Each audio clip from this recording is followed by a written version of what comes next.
Ce show dédié pour la bonne opération, le refouachement, la guérison complète et rapide de Charlize, Ariella, Menana, Bat Emmanuel, Laura, Chaya, petite fille de 1 an qui va subir une opération pour les oreilles, dans Hachem, que tout se passe pour le mieux. On continue comme on a commencé hier.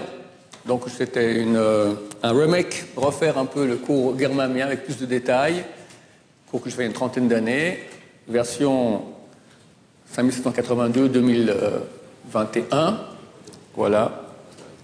Alors on a vu déjà une partie hier, deuxième partie. Après que le texte nous raconte que Yaakov partage son campement en deux, Yaakov se met à prier. Et lui dit, Katonti mikol hachasadim, je ne mérite pas, je suis petit par rapport à toutes les bontés que tu m'as fait. Car je suis passé ce Jourdain avec mon bâton, et maintenant je reviens avec 2 campements.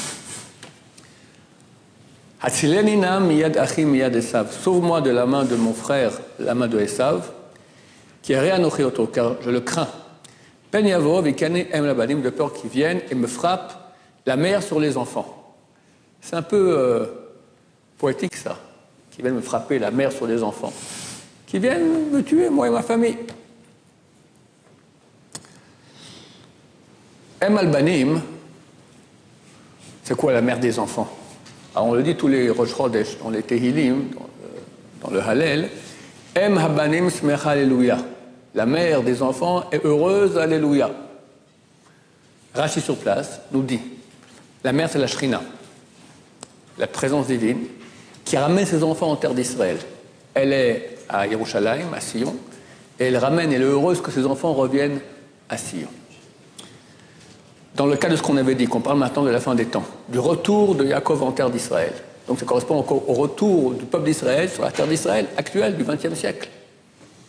Il a peur, Yaakov, que vienne Esav, Adolf Hitler, le tuer, Em Albanim, qui viennent ici à Jérusalem, tuer Em Albanim, la Shrina avec ses enfants. On ne peut pas tuer la Shrina, mais que tout ce programme extraordinaire du retour des Juifs en terre d'Israël avec Jérusalem, etc., pour amener Mashiach, que tout ça soit complètement annulé.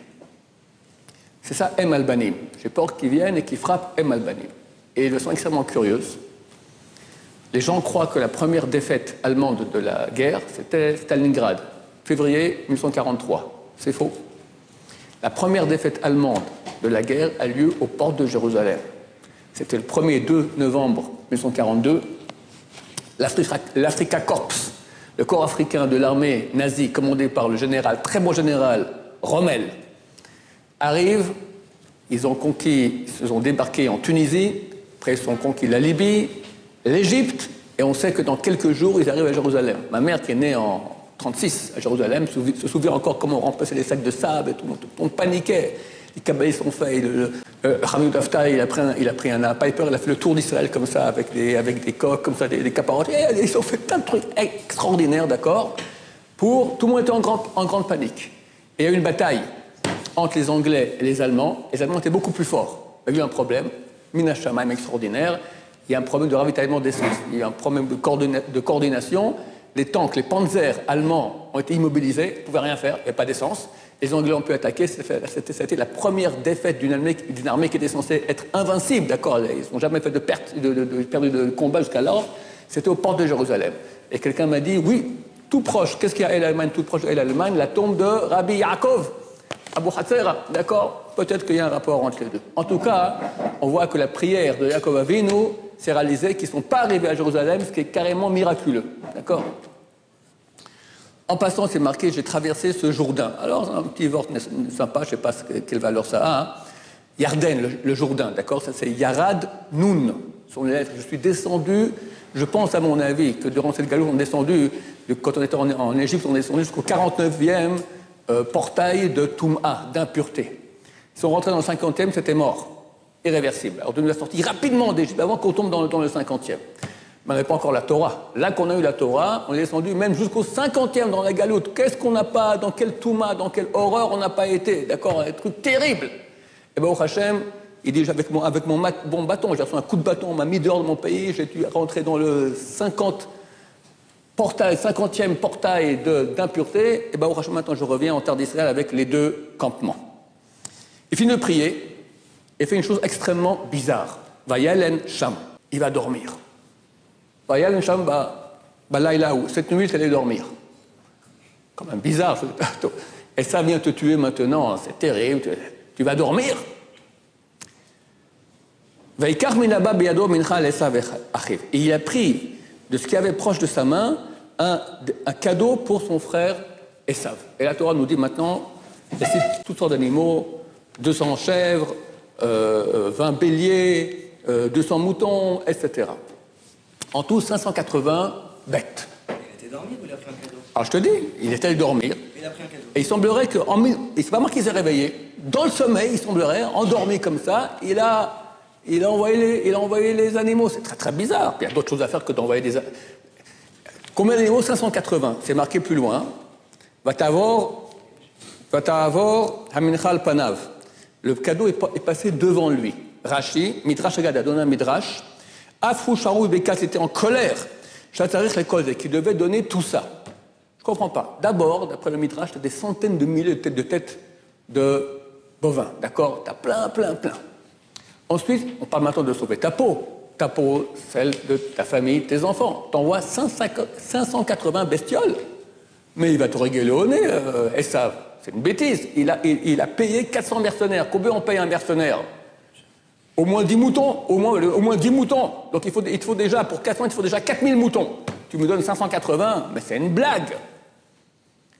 Il y a deux choses bizarres. Un, que Yaakov envoie ça. Et deux, Esav reçoit.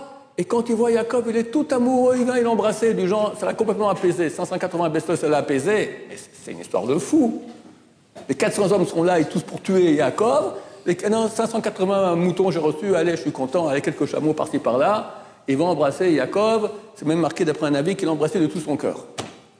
Ça ne tient pas la route. Ça ne tient pas la route. Réponse terrible. C'est quoi qu'il est allé dormir? On a un même épisode qui ressemble à cela, qui est aussi juste avant que le peuple d'Israël revienne en terre d'Israël, quand pour la construction du deuxième temple. On est dans l'exil de 70 ans en Babylonie, et a lieu, juste avant qu'on monte en terre d'Israël, a lieu l'épisode de Purim. Et là aussi, le peuple d'Israël, comme avant la Shoah, le peuple d'Israël a quitté la Torah avec une assimilation terrible, comme il n'y a jamais eu. Aujourd'hui, il y a aussi, mais beaucoup qui font tchouva, donc ça remonte. Mais avant la Shoah, on descendait, c'était terrible. Je crois qu'il n'y a jamais eu une dépression aussi grande au peuple juif qu'avant la Shoah, au niveau spirituel. Il y en a eu une autre aussi, quand? À l'époque de Purim. Haman vient par le roi Achashverosh, lui dit, vas-y, zigouille-les. C'est marqué dans les crédits que c'est un très grand astrologue, il voyait dans le ciel que, ça y est, on peut maintenant aller tuer le peuple juif. C'est le descendant, Haman, descendant de Agag. Agag, le roi de Amalek, petit-fils de Esav. D'accord? Ceux qui ont la grande haine du peuple juif, Amalek. Achashverosh lui dit, j'ai peur de leur Dieu. Il n'est pas bête, Achashverosh. Il lui dit, le texte dans la Megillah, Yeshno Amechad. Il va voir, Haman va voir le roi Achashverosh, lui dit, il y a un peuple, Yeshno Amechad, dans ton royaume, etc. Yeshno, les sages d'Israël ont dit, Li Yashnu, ils dorment. Les Israël dorment des mitzvot. Si nous on dort, Dieu il dort aussi. Tu peux aller attaquer, il n'y aura rien, tout ira très bien. Pour finir, ils ont fait le tchouva. 3 jours de tchouva énorme. Et puis, tout à coup, c'est écrit, cette nuit, le sommeil du roi était agité. Le sens simple, le roi Achashverosh. Le sens profond, Dieu, le roi. C'est marqué, quand la Megillah qu'on parle, c'est marqué le mot, le Hamelech, c'est le roi, c'est le roi du monde, Dieu. Dieu s'est réveillé. Qu'est-ce qui se passe là? Ils ont fait tchouva. Et tac, Haman, on le pend. Regardez comme c'est beau. Yaakov va dormir. Pourquoi? On parle de l'époque de la Shoah, avant la Shoah, où les Israël sont endormis, assimilation terrible. Des centaines de Yeshivot se ferment, plus rien, tout le monde va ou devenir sioniste athée ou socialiste. Il va dormir. Et quand c'était, Laïla Hahu, c'est marqué comment dans le texte? Il allait dormir cette nuit. Ça fait un peu de Gemara, quand c'est marqué Hahu, celle-là, il était allé dormir cette nuit-là. Pourquoi là? Cette nuit. Pourquoi là? Pour dire celle-là et pas une autre. Il y a une autre fois où c'est marqué Balaylahu, quand? Dans la Megillat Esther. Balaylahu, cette nuit-là, Nadeda Chantamelech, le roi s'est réveillé. Il y a 2 nuits. Et chaque nuit, il dit celle-là et pas l'autre. Une fois, il s'est réveillé et pas celle-là. Une fois, il ne s'est pas réveillé et pas l'autre, ou il s'est oui réveillé.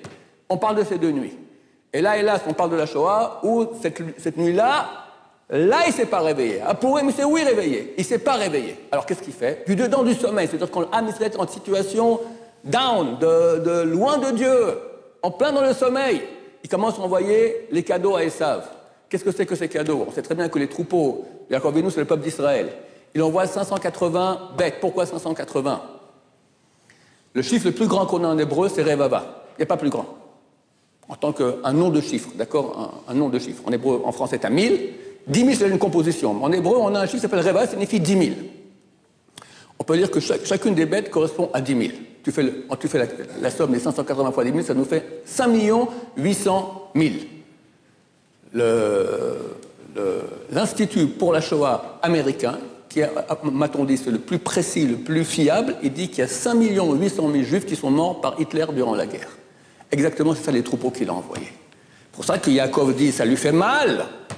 Il est en colère de voir envoyer tout ça. On pose la question, quoi tout ça? Quoi tout ça? Quoi tout ça? 5 millions, le tiers du peuple juif qui est parti là-bas. Et ça reçoit, le côté du mal, il a reçu ça, il est tout content. 580 Gematria, valeur numérique, combien? Saïr. Qu'est-ce qu'on envoie à Yom Kippour pour amadouer le côté du mal? Un Saïr Lazazel, un bouc émissaire. C'est exactement la même valeur numérique. Qu'on envoie dans quel pays? Saïr, le pays de Esav. Après la bataille entre Yaakov et l'ange, qui correspond vraiment à la Shoah où on a failli passer, et il gagne. Mais l'ange, néanmoins, le touche à la hanche, guide anaché. Et dès lors, Ben Israël ne mange plus le guide anaché. Guide anaché, valeur numérique, Adolf Hitler. La marque d'Adolf Hitler dans notre corps, qu'on sort boiteux, c'est marqué, il sort boiteux de cette nuit-là. Et il arrive, qu'est-ce qu'on fait après? Ah, après il rencontre Esav, d'accord? Esav vient, court vers lui, Vaïshakeo, il l'a embrassé. Il y a des points dans le Sefer Torah, des points sur les chaque lettre du mot Vaïshakeo. On sait que quand c'est marqué un point, c'est pas tout à fait comme c'est écrit. Rachi sur place, il dit c'est une marloquette, une divergence d'opinion dans le Sifri. Il y en a qui disent qu'il a embrassé, comme ça. Rabbi Shimon Bar Yochai dit il y a une halakha, une réalité physique. Esav sonnait le Yaakov, Esav a la haine de Yaakov. Mais à ce moment-là, toute sa miséricorde s'est réveillée et il a embrassé de tout son cœur, vraiment. Un autre avis qui a dit non, il a fait semblant. En fait, il le haïssait encore, mais il a joué la comédie comme s'il l'aimait beaucoup. C'est pas clair. C'est quoi cette rencontre entre Yaakov Avinu et Esav après la Shoah? C'est qu'est-ce qu'on fait avec le peuple juif? L'ONU. L'ONU qui décide maintenant, allez, ils ont trop souffert les Juifs, on leur donne la terre d'Israël, l'État d'Israël. Ok. C'est vraiment par miséricorde, par pitié de nous, Marloquette. Il y en a qui disent que oui, effectivement, l'Occident ne nous aime pas, c'est clair. Mais là, ils ont eu tellement pitié après ce qui s'est passé, on a vu dans les camps, ils ont donné tout leur cœur. Il a embrassé, Esav embrasse Yaakov, c'est complètement fou. C'est arrivé. D'autres disent non, c'est un piège sournois. Et les deux sont vrais. C'est qu'à qui ils ont donné la terre d'Israël? À des juifs anti-religieux, athées, qui ont dit dans 20 ans, il n'y aura plus aucun religieux, il n'y aura plus de Torah. Ce que vous n'avez pas réussi à faire, les goïms, pendant 2000 ans, de faire que le peuple juif quitte la Torah, nous, on va réussir. En 20 ans. Ils n'ont pas réussi, Baruch Hashem. Mais c'est un miracle extraordinaire, la tchouva, etc. Ils savent pas. Maintenant, ils ont mis la gauche, d'accord, qui essaie encore de réaliser ce plan de Ben Gurion et sa clique, d'accord, de faire que le monde religieux n'existe pas, mais ils vont tomber dans le panneau, Baruch Hashem. C'est ça, l'embrasser. Après, très beau chidouche, à mon humble avis, Yaakov arrive en Israël. Vayavo Yaakov Shalem Ir Shrem. Et Yaakov est arrivé Shalem, entier, Ir Shrem, à la ville de Shrem. Shalem, qu'est-ce qu'ils ont dit les sages d'Israël sur le Shalem? Shalem Begoufo, entier dans son corps, Shalem Bebamonosh, entier dans son argent, Shalem Be Torato, dans toute sa Torah. Ça veut dire que bien qu'il a été blessé dans la bataille avec l'ange et qu'il boitait, et que, en quittant la terre d'Israël, Eliphaz, le petit-fils de Esav, lui a piqué tout son argent, et qu'il est passé 20 ans chez Lavan, il aurait pu oublier toute sa Torah, il revient en terre d'Israël, il n'a rien oublié de sa Torah, tout l'argent qu'on lui a piqué, il est beaucoup plus que cela, et il est plus boiteux. Les résultats de cette guerre contre l'ange, sa blessure s'est résorbée. Nous, dans le cadre de ce que nous parlons maintenant du retour du peuple juif en terre d'Israël, on revient en terre d'Israël. La Torah, on l'a. On a failli en 2000 ans. Combien de fois on aurait pu... Qu'est-ce que les goïms n'ont pas fait pour qu'on oublie la Torah? À peu près comme font même la gauche ici en Israël. Empêcher les juifs d'étudier la Torah, d'accord, en Russie, dans tous les pays d'exil où on était. On a Shalem, on est entier. Chez Mamono, Baruch Hashem, il y a de l'argent, comme il faut. Aujourd'hui, l'économie israélienne est une des meilleures économies au monde. Et Shalem, Begoufo, on est le même chiffre de juifs qu'il y avait avant la Shoah. Baruch Hashem. Ça correspond. Et là, la suite du verset est très très bizarre. Beretz Canaan, donc il est arrivé entier à la ville de Shrem, dans le pays de Canaan, en revenant de Padan Aram, Vaïchan et Pneaïr. Et il a campé en face de la ville. Il a campé en face de la ville. Ok, il a campé en face de Shrem. Il a mis ses tentes là-bas. Et là, il y a un Rashi qui est extrêmement bizarre. Rashi, c'est très très rare qu'il cite d'autres rabbins. Et là, il cite un des rabbins les plus grands du 7e siècle, Rav Achai Gaon. Et s'il le cite, il semblerait qu'il doit dire une chose super importante, un dévoilement d'un secret grand, beau. Alors, qu'est-ce que c'est écrit comme ça? Erev Shabbat Haya. Sur les mots Veichan Pnari, il a campé en face de la ville, c'était la veille de Shabbat, Shilto de Rav Achai Gaon, dans les questions de les réponses qu'a données aux questions Rav Achai Gaon. Pour la question, qu'est-ce qu'il y a de tellement extraordinaire de me dire qu'il a campé en face de Shrem, c'était la veille de Shabbat. Et alors, tu as cité Rav Achai Gaon, pourquoi tu écris ça? Et pourquoi Rachid, tu cites Rav Achai Gaon, la veille de Shabbat, il a campé en face de Shrem, merci bien. Qu'est-ce qu'il a fait? Il a bu un café aussi, qu'est-ce qu'il a fait? Et je le coupe-tif, enfin, ça ne tient pas la route. Dans le cadre de ce que nous disons maintenant qu'on parle du retour de Yaakov en terre d'Israël, c'est Erev Shabbat, c'est la veille de Shabbat. Shabbat, c'est quoi? C'est le grand Shabbat éternel, le 7e millénaire, la Géoula, le Mashiach, d'accord? Fini, il n'y a plus de mal, Shabbat, tout est Metoukan, Shabbat, tout est réparé, tout sera fini, tout sera bien, on est la veille, le retour du peuple d'Israël sur sa terre, c'est la veille de la Géoula, ça correspond tout à fait. Ok, c'est quand qu'il est venu s'installer en face de Shrem? C'est quand? Alors, Erev Shabbat, ok, mais c'est un peu vague, Erev Shabbat, on veut une date, on sait que Shabbat, c'est l'an 6000, commence le 7e millénaire. Mais c'est quand que commence Erev Shabbat? Il faut savoir que ce que j'ai dit maintenant, Yaakov Shalem, Yaakov est venu entier dans son argent, son Torah, entier dans son corps, c'est la dracha que dit Rashi, et c'est une dracha, c'est un sens allégorique. Le Rashbam, le petit-fils de Rashi, dit c'est faux, d'après le sens simple, c'est pas du tout le sens de ce qui est écrit. Ça, c'est une dracha, est venue à Shrem, Shalem, entier, mais c'est une dracha, c'est un sens allégorique, c'est pas le vrai sens. Le vrai sens, Vayavo Yaakov Shalem. Yaakov est venu à Shalem. Shalom, c'est Jérusalem, Yerushalayim. Auparavant, on avait Makitzedek, Melech Shalem, Makitzedek, le roi de Shalem. Shalem, c'est Yerushalayim. Yaakov n'est pas allé à Shrem. Qu'est-ce qu'on s'en fout de Shrem, à Naplouse, d'accord? Il est venu à Jérusalem. Ir Shrem, qui est la ville de Shrem, Shrem ben Hamor. Shrem, le fils de Hamor. Qui habite la ville de Shalem? Shrem ben Hamor, occupée par la population autochtone. Shrem ben Hamor. Ok, on revient en Jérusalem, mais pas dans Jérusalem. On revient en face, nous dit le texte. Yaakov, il a campé en face de Jérusalem. C'est où? Jérusalem, la vraie Jérusalem, c'est l'endroit du temple. C'est ça, Yerushalayim. Tout le reste, ça compte pour beurre. D'accord? Ce qui compte, c'est l'endroit du temple. Il a campé en face. Quand est-ce qu'on a campé en face de Jérusalem? Rachid nous le dit au nom de Rav Achai Gaon. Erev Shabbat. Shabbat, c'est l'an 6000. Erev, c'est la veille de Shabbat. Il faut donc soustraire. Avant l'an 6000, combien? Erev. Prends un peu le numérique du mot Erev. Aïn, ça vaut 70. Rej, ça vaut 200. Bet, ça vaut 272. Un peu fort en maths, il faut faire 6000 fois moins 272. Et quelques mois. Parce qu'on ne compte pas les mois. Le Torah ne parle pas des mois. D'accord? Ce n'est pas forcément des années pile, ça peut être quelques mois. Ça nous donne quelle année? Alors, 6000 moins 272, ça nous fait 5728. Si tu fais moins quelques mois, ça fait 5727. Qu'est-ce qui s'est passé, monsieur, en 5727? La guerre des 6 jours. De façon miraculeuse, on gagne cette guerre extraordinaire, des miracles. Et on conquit Jérusalem jusqu'à le mur, pas plus. En face de Jérusalem. La date est marquée. שצופה לעיר העתיקה. ועוד מעט אנחנו עומדים להיכנס אליה. העיר העתיקה של ירושלים, שמאז כל הדורות חותמים עליה ושואפים אליה. אנחנו נהיה ראשונים להיכנס אליה. הר הבית בידינו, הר הבית בידינו.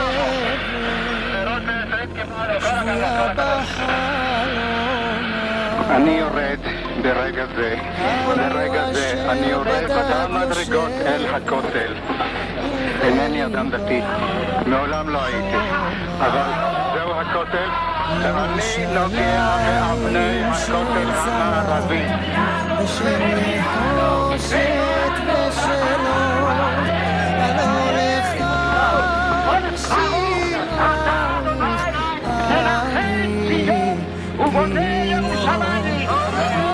C'est pas beau? Là, ça vaut la peine de citer Rav Achai Gaon. Regarde, je te donne la date. Extraordinaire. Extraordinaire. Après, un passage concernant les Français. Il y a le viol de Dinah. Shimon et Lévi sont furieux et vont tuer les 24 000 autochtones de Shrem. Yaakov leur dit, vous êtes complètement fous. Yaakov et Shimon, verset 30 du chapitre 34. Et Yaakov dit à Shimon et à Lévi, Achartem oti, vous m'avez rendu dégoûtant, la visheni, de me rendre puant, Beyoshev Haaretz, parmi les habitants de la terre, Baknani ou Baprizi, parmi le Cananéen et le Pharisien. Et moi je suis en petit nombre, et ils vont maintenant se réunir contre moi, et ils vont me tuer, moi et ma famille, une petite famille, on est moi 12 enfants, tout ça, plein de Cananéens, plein de Prizi, d'accord? T'as tué quelques-uns, ils vont tous venir maintenant se réunir contre nous et nous égouiller. Vous avez mis en danger. Je ne sais pas exactement de quoi il s'agit. Qu'est-ce que c'est que cette guerre qu'il y a eu? En tout cas, Ariel Sharon, très souvent, quand on lui disait « Mais vas-y, envoie le napalm sur Gaza, terminé », il dit « Moi, j'ai pas de problème. Ils nous envoient des missiles sans cesse, on peut se défendre aussi. » Le problème, c'est que les Juifs de l'étranger. Si nous, maintenant, on touche ici un cheveu des Palestiniens, on met en danger les Juifs de l'étranger. Ou en Amérique, bof. En France, en Angleterre, bof. En France, oui. Il y a 1 demi-million de Juifs en France, entourés d'Arabes beaucoup plus agressifs que les Marocains, que les Égyptiens, que la majorité des Arabes au monde. Ils sont plus agressifs en France que dans le reste du monde. Si on touche les Palestiniens ici, on met en danger les Juifs de France. C'est ce que dit Yaakov à ses 2 fils. Par chaque Vaïshach, il y a une haftara, celle de Ovadia. À la fin de l'haftara, c'est marqué Veknaanim ad Sorfat. Les Cananéens sont allés jusqu'à Sorfat. Sorfat, c'est la France. Le Ibn Ezra, il y a 1000 ans, il écrit Franz. Quand j'étais à l'école, j'ai appris l'histoire européenne. On avait l'Empire romain. Et il y a des peuplades indo-européennes qui ont conquis l'Empire romain. Alors, il faut toujours poser la question, c'est quoi indo-européenne? Ça vient de l'Inde et de l'Europe. Entre les deux, ils sont quelque part entre les deux. C'est quand même pas mal, indo-européenne, d'accord? Ils n'ont jamais osé dire que ça venait de l'endroit que tout le monde connaît, c'est Israël. Ça se fait pas, c'est pas beau de dire ça. Ovadia nous le dit. Les Cananéens sont allés jusqu'en France. Ces peuplades étaient composées de Francs qui ont conquis la France, de Vandales qui ont conquis, si je me souviens bien, ils ont conquis l'Espagne, de Visigoths qui ont conquis l'Italie, de Goths qui ont conquis l'Allemagne, et Ostrogoths qui ont conquis l'Autriche. Si je me souviens bien, mes souvenirs de ma jeunesse. Donc les Francs ont conquis la Gaule. Et c'est devenu le pays de la France. Plus personne dit Gaule, d'accord? Comment s'appelle la capitale de la Gaule? Lutèce. Il faut que tu ne connais pas tes classiques, mon cher ami. Lutèce, un petit village à côté aussi qui n'a pas été conquis. Et tout d'un coup, on l'appelle Paris, avec un S à la fin. Comment ça se fait? C'est ce qu'il dit ici, Yaakov Avinu, je suis entouré de Cananéens et de Prizi, de Pharisiens. Paris! Ils ont appelé Lutèce Paris, au nom de leur peuple. Tout à fait logique. Bon, c'est marqué qu'il y a eu la crainte de Dieu. Et rien ne s'est passé contre le peuple d'Israël. Dieu se dévoile à Yaakov et lui dit, vas-y, monte, rentre dans Jérusalem. il va voir sa famille, il leur dit « Ok, Dieu m'a parlé maintenant d'aller monter, faire le temple comme j'ai promis, et faire un autel à l'endroit du temple comme je l'ai promis. Alors préparez-vous. » Et on voit que la famille de Yaakov lui donne ses idoles. Bizarre, il y avait des idoles. Eloah Nechar, il y avait des idoles. La famille de Yaakov, ça ne tient pas la route. Et les amim, les piercings dans les oreilles, du nez et des oreilles. Et Yaakov enterre cela. Qu'est-ce que c'est? La tchouva. C'est marqué aussi Archifou Simnotechem. Changez vos habits. Il allait en Tchitroué, il commence à aller en orthodoxe, d'accord? Des dizaines, des millions dans le monde qui font tchouva. Des millions qui font tchouva. C'est écrit ici. Et Yaakov monte sur le mont et Dieu se dévoile, lui dit Melachim, maintenant sortiront de toi des rois, époque messianique. Le roi, c'est le Mashiach. Tout à la fin, un peu plus loin, on voit que dès ce moment-là, on ne l'appelle plus Yaakov, on l'appelle, dans le texte, il l'appelait Israël. Le peuple d'Israël, lorsqu'il est en exil, il l'appelait Yaakov. Lorsqu'il sort de l'exil, il l'appelait Israël. Et on voit que dans tout le texte, on appelle Israël, puis tout à coup, un moment, on reprend de nouveau Yaakov. Au milieu d'un verset, il y a un arrêt, un blanc, et depuis, c'est marqué Vaishma Israël, Israël a entendu, les enfants de Yaakov ont été 12. Comment tu reviens à Yaakov? Je crois que l'histoire dont nous parlons, qui parle de la fin des temps, elle s'arrête ici. Dans ce verset-là, Israël. Après, on reprend l'histoire normale de Yaakov il y a 3500 ans. Et juste à ce moment-là, dans le verset 21, Vaïssa Israël, Israël est allé, Vayet Aholo Me'al Al Migdal Eder. Il a mis sa tente un peu après Migdal Eder. C'est quoi ce Migdal Eder? On a Targum Yonatan, la traduction de la Torah en araméen par Rabbi Yonatan ben Uziel, qui expliquait les choses profondes, pas le sens simple. Et il dit comme ça, qu'il a mis sa tente à un endroit qui s'appelle Mugdala de Eder, c'est Migdal Eder, Atra, l'endroit des Mitaman de là-bas, Atid Idgale Malka Mashiach, se dévoilera le roi Mashiach, Besof Yomaya, à la fin des temps. Donc c'est correspondant à ce que nous disons, que tout ce texte-là parle du retour en Israël jusqu'à Mashiach très bientôt. La date du Mashiach, j'ai beaucoup cherché, elle n'est pas marquée ici, elle est marquée nulle part. On espère que c'est pour les semaines à venir, il y a des bruits qui courent de ce genre-là. Baruch Adonai, l'olam, amen, va amen.